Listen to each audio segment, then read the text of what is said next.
What's good, family? What's good, family? It's your boy Urban Sports Guru. I want to give you my picks for week three. Here with week three, we start off. We have the Colts on the road in Baltimore. Now, Baltimore's had a slew of injuries. They lost their running back J.K. Dobbins. Odell Beckham already missing. Is already missing games.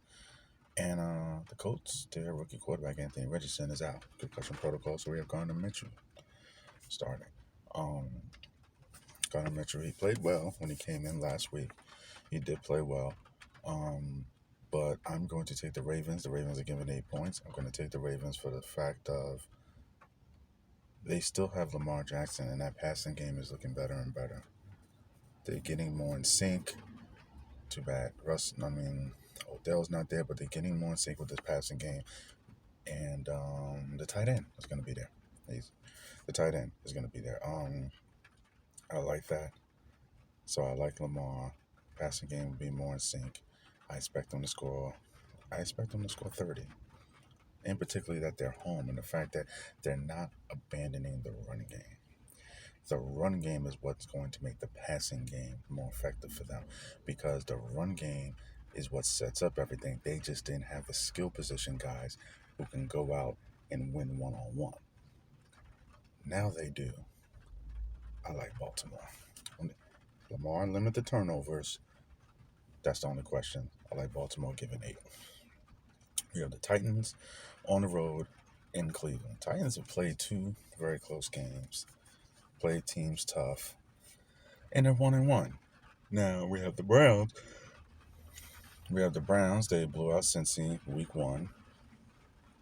They blew them out, but then they blew out Cincy week 1, but then we have offensively they laid an egg, and everybody's pointing at Deshaun, and I understand that. I expect Deshaun Watson to start looking like Deshaun Watson in the second half of the season. Them losing Nick Chubb. Nick Chubb is a big loss, a huge loss. He was their offense. And if y'all follow me on Twitter, y'all heard me speak on when Deshaun Watson had a great running game. When I said a great running game, I'm talking about Nick Chubb. I expect them to still have a good running game. I do. I expect them to still have a good running game. They signed Kareem Hunt. He thought he was going to go somewhere and be a starter. And fortunately for them, he wasn't. The Titans' defense is. I like them up front. I like the pressure they can get on the quarterback. I love that great defensive tackle they have. Um, Autry and Landry, they can really get after the quarterback, but Cleveland does a good job. They run the football, and they have a very sound offensive line. Jedrick Wills got whipped last week. I expect him to not play that bad again. Willis, the left tackle for Cleveland. I don't expect him to play that bad again. A lot of that stuff is on Deshaun holding the ball too long. I expect him to get rid of the football. I expect him to start playing better. I expect him to start looking like old Deshaun the second half of the season. Give him some time. It's only week 3, but this is going to be a very close game. Cleveland's not running away with this. Very close game. The Cleveland defense is what's going to win this game. Cleveland defense won the game from last week, if not for the turnover. So if Deshaun does not turn the ball over, Cleveland wins this game. I like Cleveland. Now we got the Broncos on the road against Miami. Everybody's bashing Rush, and Rush is such an easy target. He makes him such an easy target. He's such a goody. My last name is good, so no pun intended. But their defense is not playing like what is expected of them. Especially when they first got them, they looked at it like, oh God, look how great that defense was. And last year, the defense played well enough where they could have made it to the playoffs if they had a better offense. This year, that defense is not playing like that. They gave away some players on defense. They gave away Bradley Chubb. They did all this because Russ money they was going to have to pay. They couldn't afford to pay Bradley Chubb. That sucked. They're paying for that right now. But you still have one of the best corners in the game. You still have sound players. They're just not producing. The problem is they lost Vic Fangio. That is also a big problem. Vic Fangio's in Miami, and I expect that to be a difference. Miami's defense hasn't looked great yet this year. Give them some time, but their offense, the creativity, Mike McDaniel, and nobody can cover Tyreek Hill. No one can cover Tyreek Hill, even if you bracket cover him. They have so much speed. I mean, and Denver's not even defending the run very well. And that's what's going to be the difference. I like Miami. Take the points, give them 6.5. I'm taking Miami. Then we have the Patriots on the road against the Jets. The Patriots have played two great teams, very, very close. And now they own two. The Jets, sorry to say, they got blew out last week because I knew Zach Wilson was going to turn the football over. I mean, so a lot of God-given talent, but he's not an NFL quarterback. And I agree. I agree. Sorry, he's not an NFL quarterback. He just isn't. Um, I look at Bill Belichick against a quarterback like that. I see more turnovers. I think the Patriots covering that 2 for 2.5 is my stone cold lock. I take the Patriots. Now we have the Bills on the road against Washington. Washington at offense, our enemies looked a lot better. Washington that pass rush, having Chase Young to go with Montez Sweat and those two great defensive tackles. That front four is Eagles had the best front line. It's between them and the Eagles, who has the best D line in football. Only difference is Eagles have more depth, but individually, man for man, that's a real conversation. Individually, man for man, that's a real conversation. Who has the better front line? I think it's between those two teams who has the best D lines of football. Um, Bills, they looked good last week because they played against the Raiders defense, but they were able to run the football. And when you're able to run the football with James Cook the way they were, that takes pressure off of Josh Allen. You've heard me say for years they need to commit more to the running game. Them committing more to the running game will help out Josh Allen instead of having him try to be Superman all the time, and it leads to turnovers. Now, if they're gonna drop back and toss it all over the place against this front line, that's gonna lead to sacks. That's gonna lead to turnovers, and not only will they not cover the 6 points they're given on the road, they won't win. They just flat out won't win. Bottom line, um, I like Buffalo's defense. They're not looking as sound as they have in the last couple of years, but it's only week 3. You're gonna lose something. Nothing against Sean McDermott. He made his bones on the defensive side of the ball. That's how he got the head coaching job. But when you lose Leslie Frazier, you're going to lose something. I'm just calling a spade a spade. You're going to lose something, especially with that team. They came so accustomed. Now they have everybody back healthy, except for Von Miller. Um, I like Washington to, at the very least, cover that 6 points. Very least, cover that 6 points. I like Washington. Now, ATL, John Robinson, he's doing everything. He's doing what everybody expected him to do. That kid is a problem. On the road at Detroit. Now, Detroit, how are they going to do with expectations? Everybody expected him to take care of business. Like, against a good Seattle team, and the game went back and forth, and they lost. In overtime, if I'm not mistaken, but late in the game. And they lost. Now they're at home again against a team, talent-wise, an undefeated team, but talent for talent, they should beat Atlanta. And they have a significantly better quarterback. Detroit's given 3. They should win this game. No excuses. They should win this game. I know you saw that. Anyway, then we have New Orleans on the road against Green Bay. I like the way Green Bay's played these first couple of weeks. Too bad they don't have the receiver Watson because he makes big plays for them.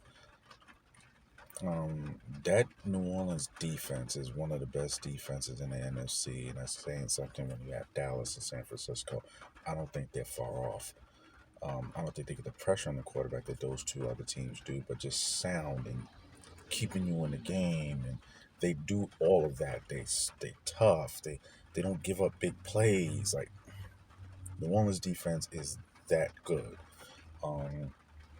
So they'll be in this game. I haven't seen love against a defense like this. And Derek Carr in the fourth quarter. I like Derek Carr in the fourth quarter. I expect a close game. I'm taking New Orleans. Now we have the Texans on the road in Jacksonville. I expect Jacksonville's given 8. I expect Jacksonville to bounce back. I expect them to bounce back and win. I expect them to win and cover. Um, Texans have not shown the ability to really run the football. They threw it pretty well last week, but they haven't shown the ability to consistently run the football. So I think them continuing to drop back like that against these young pass rushers again with Jacksonville is going to be problematic. And the young QB's done a good job of protecting the football. That may expire this weekend, tomorrow. I like Jacksonville. Chargers on the road against Minnesota. These are two teams who can't stop anybody. The problem is the Chargers are paying people to stop you, and they still can't stop people. Problem is the Chargers head coach is a defensive head coach. Still can't stop nobody. Why? You have Bosa, and Khalil Mack, and Derwin James, and J.C. Jackson.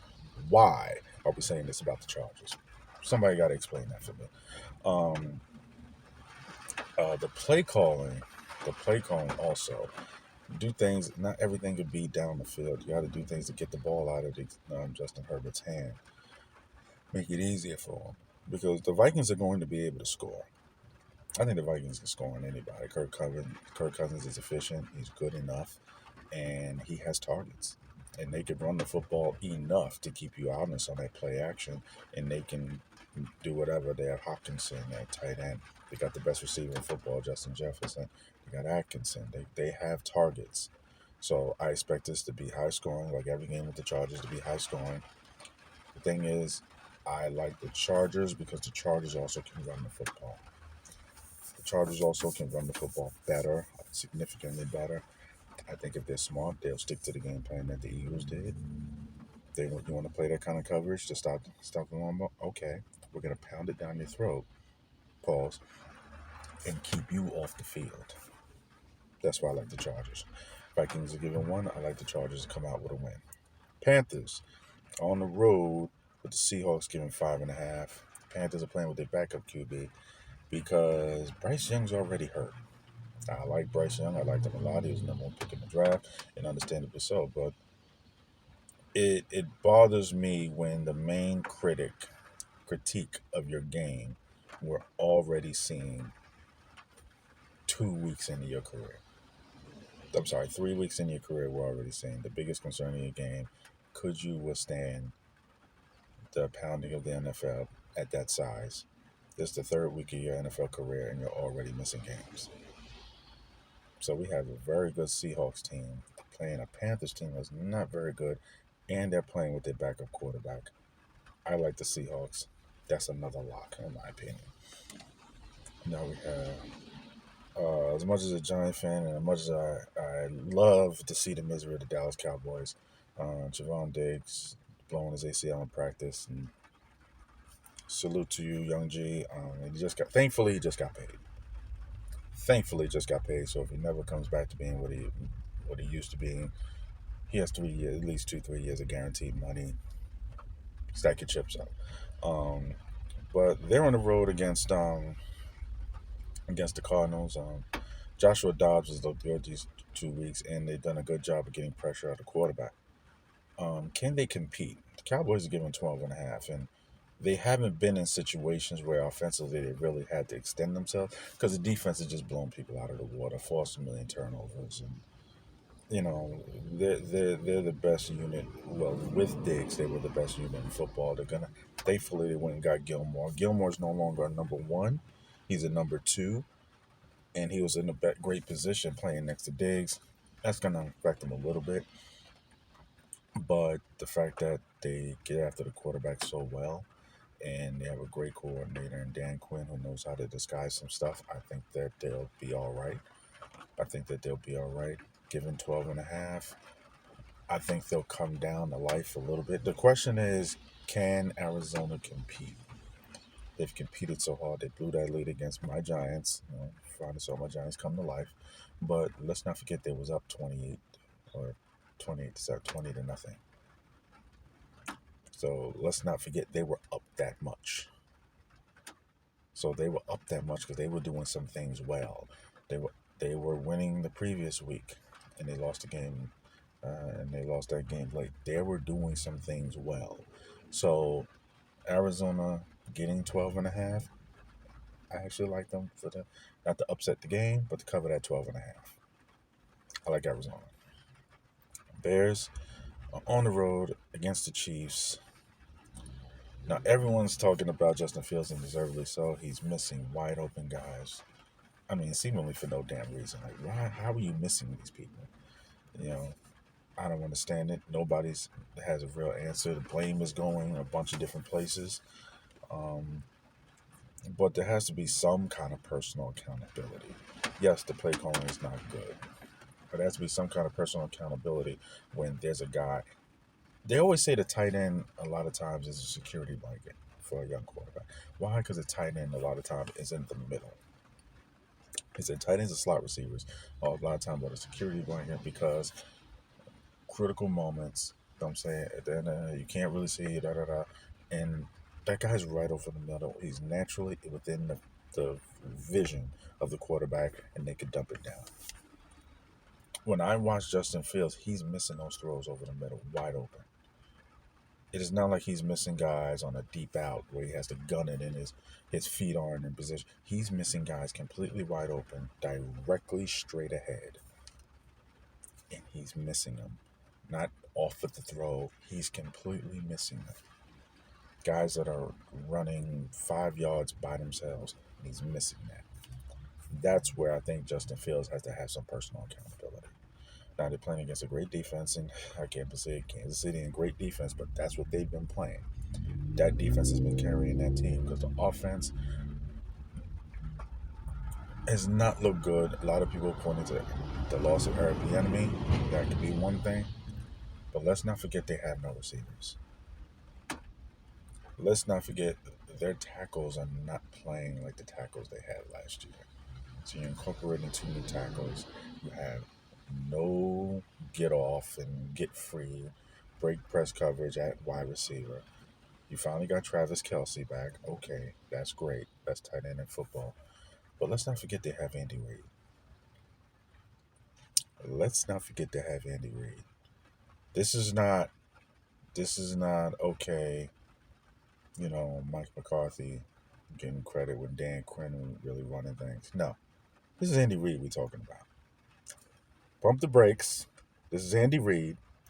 The Chiefs will cover that 12 and a half at home against the Bears. Pump the brakes. Take the Chiefs. Steelers on the road at Las Vegas. Now, the reason why I had a little bit of optimism for the Steelers this year because I thought their offensive line would be better. Hence, their offensive line would be better. Then I think the running game would have been better. And with Najee Harris having a big year, then that would help the team, help the defense. The defensive see is up to par. You know they're going to be able to get up to the quarterback. You know they're going to be able to force turnovers. But they're up to par. Then if they're at least stopping the run, you know they're going to be able to get after the quarterback. But that line's not doing that. On the offensive side of the ball, they're not physical. They're not physical. They can't run the football. And you have the running back for it. The offensive line, you just can't run the football. Uh, I mean, then you have the Raiders look decent in week 1. They looked decent to start off the game in Buffalo. They had the 1 turnover, and it completely changed the complexity of the game. Completely changed everything. The energy just left them after that. Can Jimmy G protect the football? Yeah, the ball got tipped or whatever, but can he protect the football? If Jimmy G's protecting the football, this could be a really good game. This can be a really good game. I think the Raiders can win this game if Jimmy G protects the football because I actually trust him more than I trust the Pittsburgh quarterback right now. I don't trust him right now. So